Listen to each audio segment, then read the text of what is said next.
अस्सलाम वालेकुम। 10th class, मैं आपका केमिस्ट्री टीचर हसनैन मुआविया।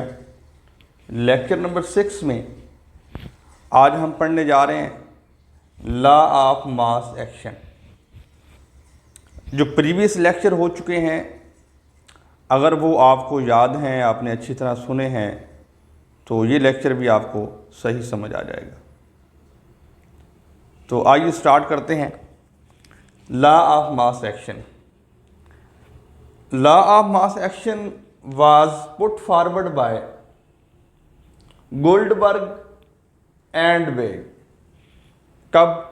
1869 में। इन दोनों ने बहुत से रिवर्सिबल रिएक्शन को स्टडी किया। एट द एंड इन्होंने एक लॉ दिया, लॉ ऑफ मास एक्शन कहा जाता है। बाज़ औक़ात ये शॉर्ट क्वेश्चन में पूछ लिया जाता है, who put forward law of mass action, तो आपको नाम आने चाहिए। स्टेटमेंट को पढ़ने से पहले ना मैं दो आपको बातें बताना चाहता हूं। इस स्टेटमेंट में एक लफ्ज़ इस्तेमाल हुआ है active mass. Active mass, active mass वो मास होता है जो रिएक्शन में टेक पार्ट करता है, हिस्सा लेता है। यानी कि active mass is the actual mass that take part in a chemical reaction। और इस एक्टिव मास को हम स्क्वायर ब्रैकेट से रिप्रेजेंट करते हैं और इसका यूनिट होता है मोल पर डेसीमीटर क्यूब। ये चीज़ आपने याद रखनी है, व्हाट इज एक्टिव मास। दूसरा है रेट ऑफ रिएक्शन।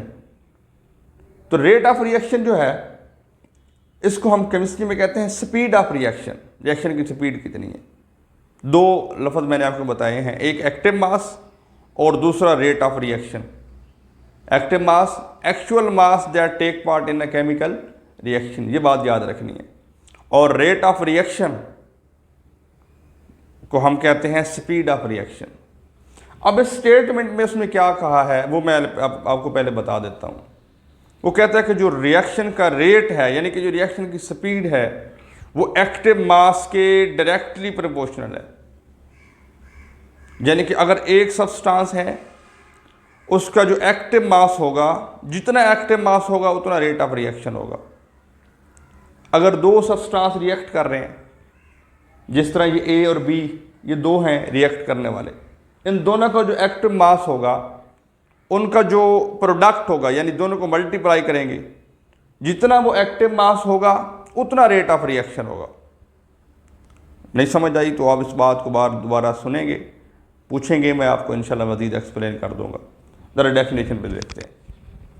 डेफिनेशन है the rate at which substance react is directly proportional to the active mass. बता चुका हूँ आपको, ये एक सब्सटेंस की बात है, इंडिविजुअल सब्सटेंस। यानी कि अगर सपोज कर ले, हम कहते हैं कि सिर्फ ए की बात हो, तो ए का जो एक्टिव मास होगा, जितना एक्टिव मास होगा, रेट ऑफ रिएक्शन उसके डायरेक्टली प्रोपोर्शनल होगा। मैं आपको एग्जांपल दूं, घर में अगर आप ना 5 किलो चिकन लेके आते हैं, उसमें से 3 किलो आप पका लेते हैं, तो रिएक्शन में कितना केजी हिस्सा लिया? 3 केजी। तो वो एक्टिव मास कितना हुआ? दरअसल 3 केजी एक्टिव मास हुआ। अच्छा, डेफिनेशन का दूसरा हिस्सा है and the rate of reaction is directly proportional to the product of, math में आप मल्टीप्लाई कहते हैं, केमिस्ट्री में product, to the product of active masses of reacting substance. और मैं आपको बता चुका हूं कि एक्टिव मैसेज को हम स्क्वायर ब्रैकेट से रिप्रेजेंट करते हैं और इसका यूनिट क्या होता है? मोल पर डेसीमीटर क्यूब। अब हम आ जाते हैं जनरल डेरिवेशन पे, रिएक्शन पे आ जाते हैं। हमारे पास ये दो रिएक्टेंट हैं, ए प्लस बी रिएक्टेंट हैं, और ये क्या बन रहे हैं? सी प्लस डी प्रोडक्ट बन रहे हैं। रिवर्सिबल रिएक्शन है। अब जरा देखें, जब रिएक्शन फॉरवर्ड जाएगा तो हम कहते हैं आर एफ। आर से मुराद है रेट, यानी कि rate of forward reaction. Rate of forward reaction, R से रेट, एफ से forward. Rate of forward reaction is directly proportional to the molar concentration of A and B। Proportionality का sign ख़त्म करेंगे तो यहाँ पे कांस्टेंट आ जाएगा, दैट इज़ के F, rate constant of forward reaction, proportionality constant of forward reaction. दूसरा आपके पास है रिवर्स रिएक्शन फॉरवर्ड, फिर रिएक्शन किधर जाएगा, रिवर्स, क्योंकि रिवर्सिबल रिएक्शन है। तो यहाँ आर, कैपिटल आर से मुराद रेट है और स्मॉल आर से क्या मुराद है, reverse, rate of reverse reaction. Similarly proportionality का साइन ख़त्म करेंगे तो कांस्टेंट आ जाएगा। अब आपके पास आर एफ और आर दोनों की वैल्यू आ गई है। आपको पता है कि इक्विलिब्रियम स्टेट पे, at equilibrium, rate of forward reaction equal हो जाता है रेट ऑफ रिवर्स रिएक्शन के। तो आर एफ की वैल्यू मैंने लिख दी, आर की वैल्यू लिख दी है, तो ये के आर इधर मल्टीप्लाई हो रहा है, इधर जाके डिवाइड हो जाएगा। ये ए एंड बी इधर मल्टीप्लाई हो रहे हैं, इधर जाके क्या हो जाएंगे, डिवाइड। ये के एफ ओवर के आर ये दोनों कांस्टेंट हैं।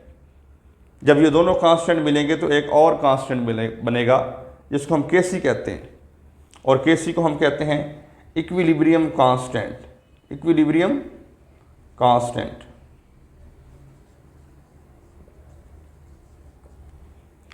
फिल वक्त इतना ही काफ़ी है, हम मज़ीद इस लेक्चर को यहीं से कंटिन्यू करेंगे।